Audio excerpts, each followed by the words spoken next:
PRC due ఉన్నది 3 ఏళ్ల నుంచి. కొత్త పిఆర్సీ ఆర్టీసీ ఉద్యోగులకు ఎప్పటి నుంచి ఇస్తారో కూడా మంత్రి గారు చెప్పాలి. 4వది అధ్యక్ష, కాంగ్రెస్ పార్టీ తన మేనిఫెస్టోలో ఆర్టీసీ యూనియన్ను పునరుద్ధరిస్తామని చెప్పి మీరు హామీ ఇచ్చారు. ఎప్పట్లోగా యూనియన్ను పునరుద్ధరిస్తారో మంత్రి గారు సూటిగా సమాధానం చెప్పాలి. 5th క్వశ్చన్ అధ్యక్ష, గత బీఆర్ఎస్ ప్రభుత్వం ఆర్టీసీ ఉద్యోగులను ప్రభుత్వ ఉద్యోగులుగా గుర్తిస్తూ మేము ఆనాడు గెజిట్ కూడా నోటిఫికేషన్ చేయడం జరిగింది.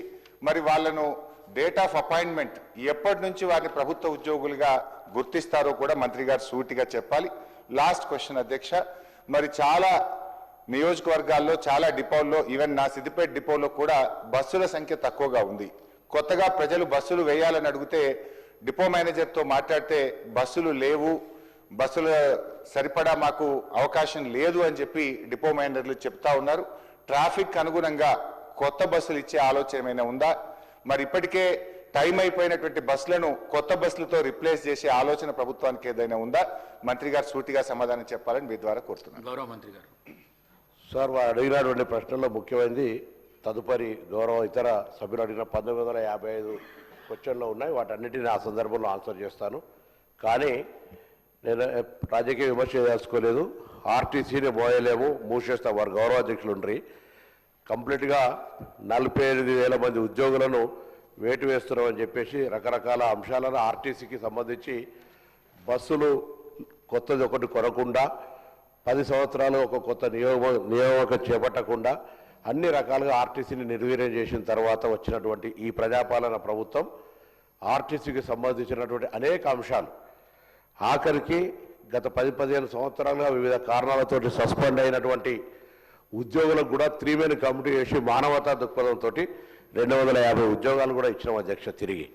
అదే కాకుండా కారుణ్య నియామకాలు చేపట్టడం కావచ్చు, దాదాపు 2,700 కొత్త బస్సులు కొనడంతో పాటుగా వారు చెప్తున్నట్టుగా 15 సంవత్సరాల పైబడ్డ బస్సులన్నీ కూడా రిప్లేస్మెంట్ చేస్తూ ఉన్నాం. అంతేకాకుండా మహిళా సంఘాల ద్వారా మహిళలను యాజమాన్యం చేసి కూడా బస్సులు కొనుగోలు చేస్తూ ఉన్నాం.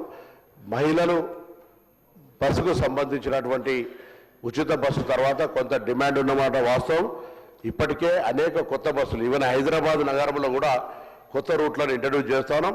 గౌరవ సభ్యులందరూ కూడా ఆర్టీసీకి సంబంధించినటువంటి బస్సులు డిమాండ్ చేస్తూ ఉన్నారు. ప్రభుత్వం దానికి అనుగుణంగా ఇటీవల జరిగిన రివ్యూలో కొత్త బస్సుల కొనుగోలుకు సంబంధించి కానీ లేదా ఈ మధ్య కేంద్ర ప్రభుత్వం తీసుకున్నటువంటి PM E-డ్రైవ్ కింద మరి ఎలక్ట్రికల్ బస్సులు తీసుకునే అంశానికి సంబంధించిన విషయం లోపల కూడా సానుకూల నిర్ణయం తీసుకొని ఆర్టీసీ కార్మికులకు సంబంధించిన జీతభత్యాలు ఇష్యూ కావచ్చు, వాళ్ళు గతంలో బకాయిలు పెట్టిన PF ఇతర అంశాలన్నీ కూడా ఒక్కొక్కటిగా నెరవేర్చుకుంటూ వస్తాం. విలీన సమస్య కమిటీ దగ్గర పెండింగ్ ఉంది. గుర్తింపు సంఘాలకు సంబంధించిన ప్రభుత్వం దగ్గర డిస్కషన్ అయ్యేది ఉన్నది. వీటన్నిటికి సంబంధించి ఆర్టీసీ కార్మికుల సంక్షేమం ఈ ప్రభుత్వ లక్ష్యంగా, ప్రయాణికుల సౌకర్యం ఈ ప్రభుత్వ లక్ష్యంగా, ఆర్టీసీని అభివృద్ధిలోకి తీసుకుపోయే విధంగా కార్యాచరణ తీసుకుంటున్నామని మీ ద్వారా గౌరవం రిజలుస్తాను. ఇంత స్పష్టంగా 1950 క్వశ్చన్ నెంబర్ సేమ్ దానికి అప్పుడు ఆన్సర్ మళ్ళీ సభ్యుడు అడిగిన దానికి సేమ్ క్వశ్చన్ 1955 ఉంది. ఆర్టీసీ విలీనంకి సంబంధించి ఉన్నది, ఎలక్ట్రికల్ బస్సులకు సంబంధించి ఉన్నది. దీని తర్వాత సేమ్ క్వశ్చన్ ఉంది. నేను అది కూడా చెప్తా ఉన్నా. దీనికి సంబంధించి ఆర్టీసీకి కంప్లీట్గా నెగ్లెక్ట్ చేసి మూసేస్తామన్నటువంటి వాళ్ళు అడుగుతుంటే అందరికి సంబంధించి ఇలా ఆర్టీసీని ఆపరేషనల్ ప్రాఫిట్లోకి తీసుకెళ్తా ఉన్నాము.